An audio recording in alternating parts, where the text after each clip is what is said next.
My name's Keenan, and I'm here with Pure Powers. We're here at Organic Fest 2017. So, Pure, how are you doing today? Man, I'm doing amazing. Yeah? Thanks, Keenan. Yeah, I'm doing really good. A little tired, but I'm doing great. Yeah? Yeah, I'm really loving the ambiance here and the whole environment. Production's on point. Vibes are here. I'm feeling the aloha. You can smell it in the air almost, you know? Feels good. So, last night you played a set and you opened for Mr. Fab. Can you tell Yep. me how that felt? That's great, man. I really admire Fab. We're doing a lot of recording in the same studio at the Grill in Oakland, and so I get to see him outside of that and chopping it up, and was able to kind of tell him what to expect when he's coming up here. And being from the Bay Area, it's always an honor to get to play with another pioneer or a legend in the Bay. Really, I remember watching him come up during the hyphy movement, and it was really cool and to see his progression. And I really loved his message that he brought last night. Was just a message of love and compassion and unity, and that's really what it's all about. And this movement, I feel, is really about that as well. And there's always room for more love, you know.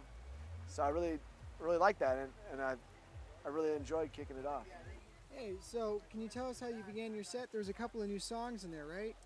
Yeah, well, we were doing like kind of sound check, still getting everything. I had to kick off the set. Originally, I was going to go on after him. Then with the set changes, he had another show he had to get to in Oakland. So while they're kind of doing sound check, I played a new track called "Love Somebody." I just released it on SoundCloud and Spotify, and that kind of takes me back to my youth in Hawaii, moving there, and you fall in love with tourists, and you have a summer of love, and then they go back to wherever they are in the mainland or in the world, and so people seem to like that one. And the other track I played that I rapped along with actually was called "Woke." It's produced by my dude Zaki, and it's about really opening up your eyes to your own unlimited, infinite potential, you know. And I think it was well received, and you know, it took a second to crack it off. And there's an art to opening up the show, and I'd be lying if I said it was my first time opening up. So it's not my first rodeo, and it felt good to ride it and have the crowd. You know, by the end of the set, the love was there. It was dope. So you've done some pretty good collaborations lately. You've toured with some pretty cool artists as well. You got off a tour with Ghostface Killah and a few others. You want to go over some of that? Yeah, 2016 was a year for touring and just getting out there, and I got to tour with some of my inspirations and idols, really. Del the Funky Homo Sapien and Domino took me out. That was really amazing. A+ introduced me to him, and the whole Hieroglyphics showed me a lot of love. I got to do a run with Farside, went out to Hawaii. That was really dope. Let's see what else. Went out with Zion I and Lafa Taylor, two artists I really admire and have become dear friends of mine. And just actually working on a song with Stylist, and just got Zion I on it, and we got another surprise artist getting on there. I'm really excited to show you guys in this next album. Did the Warped Tour was cool. That was amazing. We were raising money for wells in Africa, and for those who don't have the luxury of running clean drinkable water, which I feel it should be everyone human's birthright on this earth. So that felt good to be out there and doing what I do for a cause more than just getting my music out there, you know. Now, all that experience has amounted into you getting ready for a new album, Year of the Peacock. You want to tell us a little bit about that project? Yeah, the Year of the Peacock it was kind of on the back burner for a while I was touring. You know, when you're touring, it takes you away from studio time and vice versa. So I've always been inspired by the electronic movement, and like in the Festi circuit. And I think dubstep, maybe probably 10 years ago, was the first like electronic music I really was into. And it's grown, the whole scene has grown a lot since then, and I've been able to link up with some artists that I really admire in the scene, from Schlump. I'll be rocking with him tonight. My boy Lab Rap, Stylist Beats. I'm on Ill Gates' last album. These are all artists that I really admire, that are really crucial to this renaissance of of this movement. And it feels really good to be a part of that and to collaborate. You know, the Originals just dropped a track called Like Gold with the Originals. Proco's killing it, and working on some tunes with Trevor Kelly. And yeah, it's really exciting. Lately, I've been really working on pushing myself creatively as much as I can, from singing to getting on beats that I normally wouldn't, you know, get down on, or like, I've always been really inspired by boom bap music. Music just in general, from Rage Against the Machine to Bob Marley, the Beatles, you know, Grateful Dead, but the electronic in particular, it definitely is similar to hip hop, has blended so many different genres of music in one. So The Year of the Peacock is definitely a very colorful album, and it's definitely going to show a different side of me that people have never heard if you've heard my first two albums. And I hope everyone likes it. I'm pretty excited about it. You're getting ready to put out this new album, and before we started the interview, we were talking a little bit, and you mentioned how you're trying to make more time for art. You can't rush art, so you have to make more time for it if you want to get it done. Definitely. Yeah, I've definitely taken a break from doing so many shows and tours just to get the product right and get the message right, and find the right formula and the right recipe in order to deliver it, get the packaging right for everyone, and to really like connect with everyone properly, and to find my sound, you know, and to really develop myself creatively as the artist that I'm striving to be. So that takes being in the studio, you know, 2 to 5 times a week, you know, and when I'm not in the studio, being at home writing and, you know, connecting, traveling all around to physically sit down with artists and collaborate with them in person. So that takes a lot of effort. So that's why not only am I doing Year of the Peacock, but I'm also working on a handful of other EPs. Me and RG Recording are still working on music. You know, a few tracks with Schlump we're going to release soon. To all these other, me and Josiah are working on an EP. Zaki, there's so many different people that I'm really excited to work with. You know, me and Mikos the God just got a couple tracks together. So, but that's what it takes. You know, in 1 week I did a song that, just to give people an idea how to relate to it. Maybe maybe be along the lines of like a Modest Yahoo or a Collie Buds on a reggae beat that Josiah produced, where I'm singing and rapping, and I did one that's on Friday that was kind of almost like The Weeknd meets Six meets, you know, Black Bear. So I'm singing on that one a lot more, and did another track that has, you know, the electronic vibes. I'm writing a Schlump's track where we're just knocking them over the head with bass. So I'm all over the place, and I like that right now. Is I don't want to be put in a certain box, you know, and just working on to get in the catalog as big as possible, and to touch as many people as possible through the music, you know, that they might not like this so much, but they love this one, you know, and that's okay, you know. Not everyone's gonna like every single song I make, and I gotta be okay with that, you know. I don't like every single song I make, you know. So yeah, I've been creating a lot, Keenan. I've been working really hard to bring as good of music as I possibly can to planet Earth, you know. So let me ask you this. You're not originally from Hawaii, but you relocated there. Now you're back in California. That's right. And it sounds like a huge part of your inspiration comes from the environment you're in.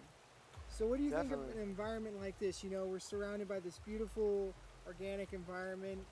You know, what do you get, what kind of vibe do you get from being in an environment like this? Definitely. I mean, I plan on traveling all around the world, but to me right now, from what I've seen, I've been to a lot of different places, and Hawaii and California are like la creme of la creme, you know. It doesn't get too much better than that. I'm moving to Paradise when I was in high school, and really soaking up the culture, because there's more than just a physical environment. There's also the feeling and the people, what people are eating, and what type of music they're listening to, and what they're wearing. So being out here where there's not as many people in nature, it's like I always connected with nature.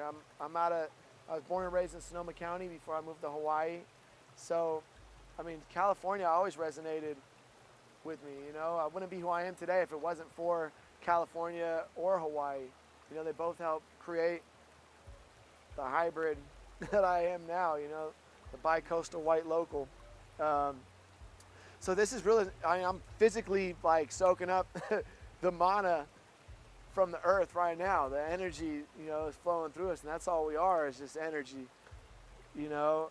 So that's really inspirational. Is to just, the quality of air out here is amazing, you know. So I'm really happy that you chose this location out here. The rocks are kind of funny. They remind me of Nevada City. When I was a little kid, my father used to take me to Nevada City camping every year, and you know, there'd be these little stacks of rocks. I guess hippies been doing it for generations. It's cool to see it still going. I like it. It creates a nice ambiance. And you know what I mean? So we're on a big rock called planet Earth with water. It enables us to have this physical existence. You know, it's a beautiful thing. So I'm thankful for it. It sounds like everything's kind of coming full circle. You know, you're back in California, you're working with all these artists from the Bay Area where you're from. You've had all these experiences, and it sounds like it's all going to culminate in Year of the Peacock. Yeah, totally. It should be out in 2018, hopefully in the fall. And yeah, they say, you know, if you're at the right time in the right place, and like, and I'm saying some kind of hippie terminology and whatnot, forgive me, but like, I guess what I'm trying to say is, on my Saturn's return, they say when you're 27, you're on this thing called a Saturn's return, and if you're at the right place at the right time, you know, amazing things are going to happen to you, and you're aligned with the universe. I was 27, moved back to Sonoma County from Oakland, and that was a great move. Even though I was reluctant to go back to a rural area because I wanted to be in the city more, I went from Maui to Virginia, to Sacramento area, down to Santa Cruz, to Oakland, then went back to Sonoma County. And I don't know if I ever really realized how much of a paradise it is there and how amazing it is. And when you're in the right place at the right time, that's where I met RG Recordings.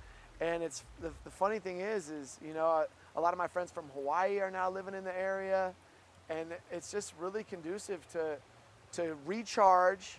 And then I can go down. I still record in Oakland and San Francisco and Santa Cruz, all over the place, Sacramento.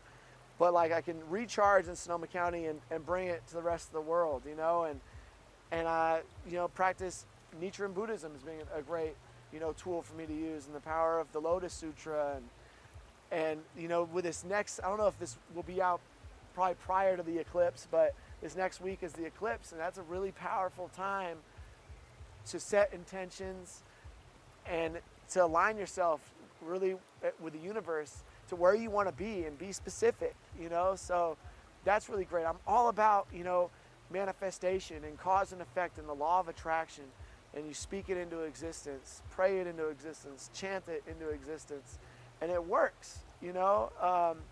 So just to be in the place that I'm at right now is something that I prayed for to be in, you know, 5 years ago. And so there's something really powerful in that, in prayer and meditation. And it doesn't, to me, it doesn't necessarily matter so much of the details of where you're getting that inspiration from spiritually, or what you call the universe or God or whatever, not to get too preachy, but to me, they all lead to the same destination, and it's all love and a universal language of compassion and tolerance of one another and their beliefs.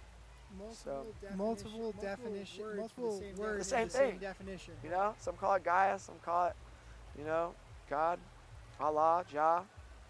It's there, it's inside us, and it's all around us, and it wants us to be happy and prosper. So finding that has really helped me out a lot, to what that means to me. And everyone's definition is going to be different, because everyone's existence is different. Everyone's karmatic journey is different. So, but the exercise I've been doing every day has really helped me out a lot. You know, I'm really always excited to share with people when they're interested to learn, you know, without trying to push it on anyone. You know, it's really important, I feel, to not come from a pedestal or anything, because one thing I know is that I don't know it all, you know. I'm still learning. The second you think your cup's full is when it's empty, really. So, you know, the cup's half full and flowing. And I'm just really happy to be here, have the people around me that I got, you know, from Euphoric, Sibs, people at Newcomb, my boy Q, and there's like so much love going on around me, and people are, it's really starting to cultivate this movement and some momentum. So that's really exciting, you know, to see people that I don't recognize knowing me and knowing my music feels really good, you know. That social acceptance, every human wants social acceptance, whether it be from your parents or a spouse or your children or a crowd, you know. And that's part of the reason why I started creating when I was younger, because trying to find a way to identify or to also like separate myself from like these categories. So and poetry and words are to me, one of the greatest forms of expression of self. There's dance, art, you know, doing film work is art, you know, journalism. There's so many different types of writing and words. So I don't know, I'm just really happy to be here. I'm really thankful for this existence and an opportunity to help spread love. You know, last night I hadn't experienced anything like that ever before during my set. Like people have come up to me after my set and said that they really liked how I was speaking from the heart and they needed to hear what I had to say in between songs or during my songs. But last night when they all came up and started hugging me, it was like, it was a really euphoric feeling, no pun intended. It was really like, it was amazing. I wanted to connect with people. I pray to connect with people, and there's no better connection than that to me. That was like the climax of the connection, you know? So, and then to be able to be here the next day and get to even know those people further and have these type of conversations with everyone, or, you know, when I have time to, it feels great, you know? Got my feet in the water, kombucha in the cup. I'm happy, you know? That's the key to life, really, if you ask me. It's happiness. Well, hey, we're really thankful for you sharing your positive energy with us, man. Appreciate you guys. Hey, follow me on social media. It's at Pure Powers Music. That's on Instagram, SoundCloud /Pure Powers Music. Find me on Spotify, YouTube, etc. If you like it, please share it with your friends. PurePowersMusic.com is coming real soon. So, and check out for Year of the Peacock.